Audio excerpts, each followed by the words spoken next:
உனக்கு இங்கே தான் கிளாஸ் இருக்குதோ? මොකද මෙයා කියන්නේ? පන්තියේ තියෙන්නේ මෙතනද කියලා අහනවා. ඈ? යකෝ වැසේකට පන්තියට ගිහිල්ලා තියෙන්නේ මූ. ඔය පන්තියේ කැපේ එක අඳුරන්න බැරිද උකට?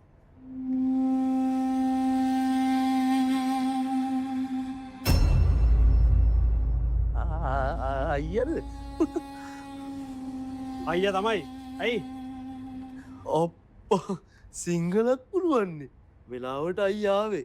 මම මෙයාගේ වැඩිහිටියට බාර දෙන්න කොහොමද කියලා කල්පනා කර කර හිටියේ. ඒ මොකටද? නෑ මෙයා පන්ති ඇරලිද්දි එකපාරට මෙතන කලන්ත දාලා වැටුණා. වෙලාවට මං හිටියේ. ඊපස්සේ ටක් ගාලා මූන්ට වතුර ටිකක් කියලා මේ කෝපියක් කරන් දුන්නා. නැත්නම් මාර කේස් එකක් වෙන්නේ නේ?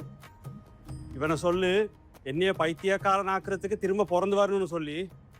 අදේ තැන්ක් යූ කියලා වෙන්නේ නැතිව කියනවා ඇත්තේ. අවුලන්නේ. தேங்க்யூ නෙවෙයි. අපිට පරිස්සමෙන් ඉන්න කියලා කියන්න කිව්වා. Thank you. මන් නෙවෙයි මෙයා පරිස්සමෙන් කියන්නේ. නැත්නම් මම කලන්ත දැම්මා. வா போறதுக்கு.